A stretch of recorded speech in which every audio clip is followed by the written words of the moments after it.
বর্তমান যে পরিস্থিতি, আপনি অপারেশন ডেভিল হান্টের কথা বলেছেন, যে এই পরিস্থিতি উদ্ভবের জন্য কি শুধুমাত্রই ভারতে বসে শেখ হাসিনা যেসব বক্তব্য দিচ্ছে সেটি একটি যেমন কারণ, তেমনি যে প্রত্যাশা নিয়ে গণঅভ্যুত্থান হয়েছিল সরকারের কাছ থেকে তার প্রাপ্তি না পাওয়ায় হতাশাও কাজ করছে কিনা?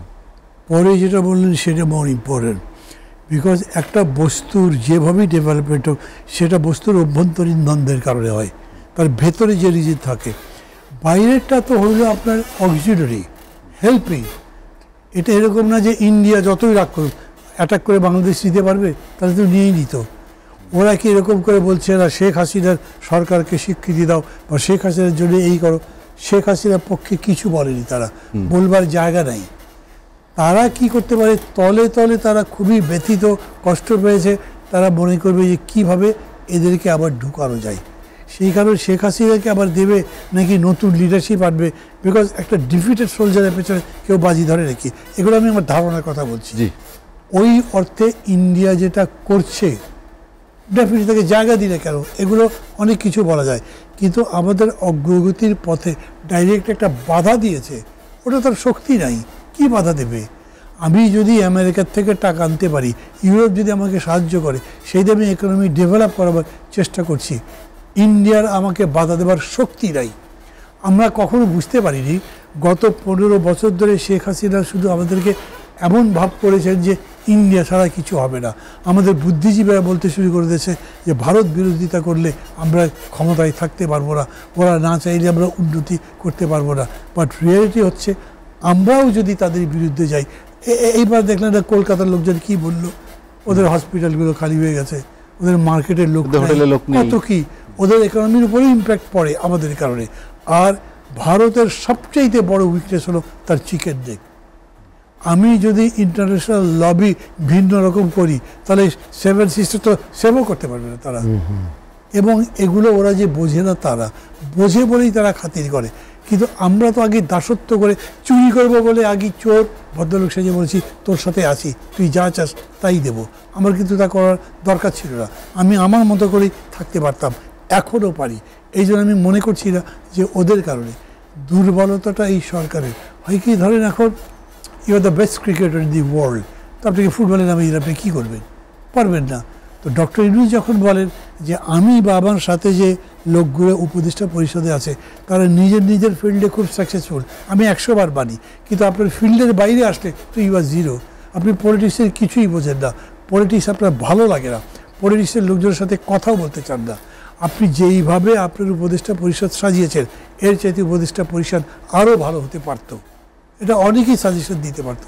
আপনি দেখেছেন চট্টগ্রামের কে আছে, এই গ্রামীণ ব্যাংকের কে আছে, কত রকম কথাবার্তা হয়েছে। এগুলো আমি হয়তো আসলে খুব বেশি কথা বলছি হয়তো তার এগেনস্টে, কিন্তু এটা বলছি কেন, এমন একটা পরিস্থিতিতে গেছে আপনি যে কোনো মানুষকে জিজ্ঞেস করেন, কোনো মানুষের মধ্যে আপনি আশা পাবেন না।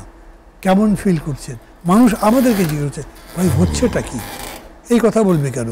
মানুষের খুশি হবার কথা না, ভাই ভালোর দিকেই তো যাচ্ছে না, ইলেকশন তো হবে। মানুষ তো এটাও জানে না বা প্রশ্ন করে ইলেকশন কি হবে, মানে এইটা হবে কেন? তার মানে এটা তো আমি করিনি, এটা তাদের আচরণে হচ্ছে। আপনি সংস্কার বলে এত কথা বলেছেন, সংস্কার কি হয়েছে বলেন তো? কোনটা সংস্কার? মানে এটা আইজি চলে গেছে, আপনি আরেকটা আইজি প্লেস করে দিয়েছেন, এটাকে সংস্কার বলেন কি? সংস্কারের সাথে একটা কোয়ালিটেটিভ ব্যাপার যুক্ত আছে, সেটা কোথাও হয়নি। কাজে তাদের নিজেদের এই সমস্ত ব্যাপারে না বোঝার কারণে। আচ্ছা একটা কথা বলি, আমি সহ বা আমাদের জোট সহ অন্যান্য সবাই বলেছে আপনি ডিসকোর্স বাড়ান, সবার সাথে কথা বলেন, অংশীদারের সাথে তারা কি বলে আইডিয়া ফ্রেম করেন। ডক্টর ইউনূস তো ডেফিনেটলি অনেক ইন্টেলিজেন্ট লোক, অনেক বোঝেন, হিজ এ ডুয়ার। এক কথায় উনি যদি এটা আগ্রহ নিতেন তাহলে এগুলো বার করতে পারতেন, তো উনি আগ্রহী নেননি, তো কথাই তো বলেননি। দুটি বিষয়, অপারেশন ডেভিল হ্যান্ড, আজ আপনি জানেন যে 1308 জনকে গ্রেফতার করা হয়েছে। এত সংখ্যক, মানে হয়তো এটা দিন দিন হয়তো আরও বাড়বে, সংখ্যায় অনেক হবে, কিন্তু আসলে প্রকৃত অপরাধী, প্রকৃত যাদেরকে খুঁজছে তাদের কি পাওয়া যাচ্ছে কিনা, সেটি নিয়ে আসলে কোনো শঙ্কা আছে কিনা যে তারা আসলে গ্রেফতার হবে কিনা, এটি একটি। আরেকটি হচ্ছে সংস্কার প্রস্তাবনা দিয়েছেন আপনি জানেন যে, এবং রাজনৈতিক দলগুলোর সঙ্গে আলোচনা হবে। বলা হচ্ছে যে মত ঐক্যের ভিত্তিতে রাজনৈতিক দলগুলো যেগুলো অ্যাকসেপ্ট করবেন সেগুলো নিয়েই তারা ভোটে যেতে চায়।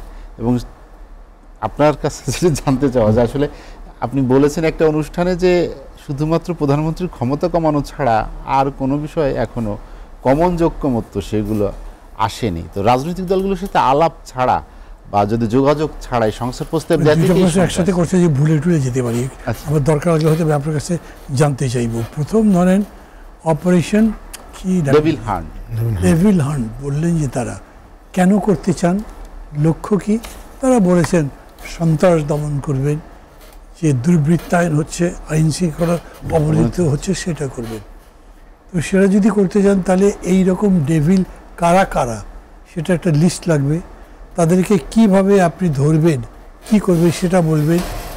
অথচ অপারেশনটা বা এই কাজটা শুরু থেকে গাজীপুরে মোজাম্মেল সাহেবের বাড়িতে যখন সবাই গেছে, এরা যে কোনো কারণেই হোক গেছে, তাকে ধরবে ইত্যাদি ইত্যাদি, তাদের অভিযোগ দিয়ে ওখান থেকে ওরা পাল্টা হামলা করেছে সব আওয়ামী লীগের পান্ডারা। তারপরে এই কথা আসলো। কাজী মোজাম্মেলকে অ্যারেস্ট করেছেন, তার কটা লোককে অ্যারেস্ট করতে পেরেছেন? এতদিন ধরে তার একসাথে থাকলো কেমনে এত শক্তি দিয়ে? এই 6 মাস ধরে কি করেছেন? আপনার তো আগেই তাদেরকে ধরবার কথা ছিল। যদি তারা দুর্বৃত্ত হয়েই থাকে, ডেভিল যদি হয়ে থাকে, তাহলে এর আগে আপনার তাদেরকে নজরে নেওয়ার মধ্যে ছিল, আপনি কিন্তু করেননি।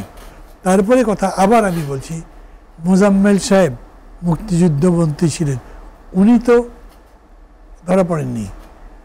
সারা দেশে যদি খোঁজেন তাহলে যাদেরকে আপনি ধরতে চাওয়া উচিত, যাদেরকে ধরা উচিত, এদের মধ্যে তো কত 600 না কতজনকে ক্যান্টনমেন্টে জায়গা দিলেন, ওপেনলি বলা হয়েছে। এবং এই লোকগুলো কোথায়? কোনো খবর নেই, সব বাইরে চলে গেছে। জানা যাচ্ছে ভারতে গেছে, অন্য জায়গায় গেছে। কীভাবে গেল? অভিযোগ আছে কোনো কোনো নেতার সম্পর্কে বলা হয়েছে যে তাদেরকে রীতিমতো গার্ড দিয়ে কন্ট্যাক্ট করে বর্ডার পার করে দেওয়া হয়েছে। ওগুলো সব ছেড়ে দেওয়ার পরে এখন কাদের ধরবেন? যারা এই ডেভিলদের তৈরি করেছে তারা চলে গেছে। এখন তো যেগুলো আছে সেগুলো তো ছোট মাছ, বড় মাছগুলো তো চলে গেছে। এই ছোট মাছ মানে যে বোধহয় মির্জা ফখরুল বলেছেন এই টোকাইদের ধরে কি হবে। আমি প্রথম দাবি করি, আমি আর একটা শোতে ছিলাম এর আগে, সেইখানে বলেছি, আপনাদের কাছে আমি বলছি, এই 1308 জনের লিস্ট পাবলিক করা হোক। এরা কি ধরনের ডেভিল সেটার বর্ণনা দেওয়া হোক। প্রতিদিন যাদের গ্রেপ্তার করবেন তাদের দিতে হবে এটা। আপনি ডেভিল বলবেন, এটা তো সোজা। এবং বলছেন কি, যতদিন ডেভিল থাকবে ততদিন এই অপারেশন চলতেই থাকবে। আমরা যতটুকু জেনেছি ইউনিয়ন পরিষদের চেয়ারম্যান এই লেভেল পর্যন্ত জানা গেছে যে চেয়ারম্যান। কিরকম করে জানলেন? সরকার বলেছে না, যেটা হাতিয়াতে 4 জনকে ধরা হয়েছে, বলা হচ্ছে যে শীর্ষ সন্ত্রাসী 4 জনকে ধরা হয়েছে, সেখানে ইউনিয়ন পরিষদের সাবেক চেয়ারম্যান হচ্ছে না, সাবেক চেয়ারম্যান সর্বোচ্চ পর্যায়ের নেতা। সাবেক চেয়ারম্যান আছে বুঝলাম, ইউনিয়ন পরিষদের চেয়ারম্যান কত টাকা দুর্নীতি করতে পারে? যদি টাকার প্রশ্ন হয় তাহলে এই যে ফজলি ভাই বারবার বলছেন 2 লক্ষ কোটি টাকা চলে গেল, ওরা 1 লক্ষ কোটি টাকা ওকে ওই 4 জন চেয়ারম্যান মিলে পেয়েছে নাকি? তাকে ধরছেন, ধরে আবার বলছেন এই করছে। তার চেয়ে বড় কথা একটা বলি, যে প্রশ্নটা করলেন তার সাথে রিলেট করি। আপনার প্রায়োরিটি কি এখন, অথবা এই গভর্নমেন্টের প্রায়োরিটি কি? আন্দোলনটা হয়েছিল কেন? ভোট কেড়ে নিয়ে গেছে, গণতন্ত্র নাই, কথা বলতে দেয় না, আয়না ঘর করেছে, তারপরে ওই যে তুলে ইয়ে করছে, বিচার বহির্ভূত হত্যাকাণ্ড হয়েছে, বিচার বহির্ভূত হত্যাকাণ্ড করছে। আমি গণতন্ত্র রেস্টোর করতে চাই, তার জন্য নির্বাচন করতে চাই, একটা ভালো নির্বাচন করতে চাই, ওদের মতো নির্বাচন না। এই জন্য সংস্কার। তো সংস্কারের প্রস্তাব দিয়েছেন, 15টা কমিশন করেছেন, 6টা কমিশন রিপোর্ট দিয়েছে, বলেছেন এই মাসের মধ্যে তাদের সাথে আলোচনা শুরু হবে। তার মানে দেশের সবচেয়ে ইম্পর্টেন্ট অ্যাক্টিভিটি ওইটা। এখন তো বিরাট মিছিল করবেন না, বিরাট হরতাল ডাকবেন না, সরকার ফেলে দেওয়ার আন্দোলন নেই, এখন রিকনস্ট্রাকশন। সেই কনস্ট্রাকশন করবার জন্যই সংস্কার করবেন, বসবেন, সেটাকে আপনি সাবসাইড করে এখন বড় করে এইটা নিয়ে আসলেন কোন যুক্তিতে? আপনি যদি সংস্কারটাকে গুরুত্বপূর্ণ মনে করেন, করা উচিত আপনার, তাহলে ওইটার উপরে জোর দেন। এখন সবের দৃষ্টি তো ওই দিকে যাবে, প্রতিদিন এরকম ধরবেন, দৃষ্টি ওই দিকে যাবে, এইটা চলে যাবে।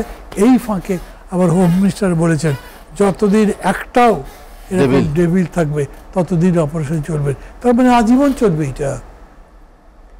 ডেভিল তো আল্লাহ, মানে আল্লাহকে অস্বীকার করে না ডেভিল হয়েছে, ও তো আছে, ও কি মরবে নাকি, ও তার সাগরের তো বানাতেই থাকবে, চলছে।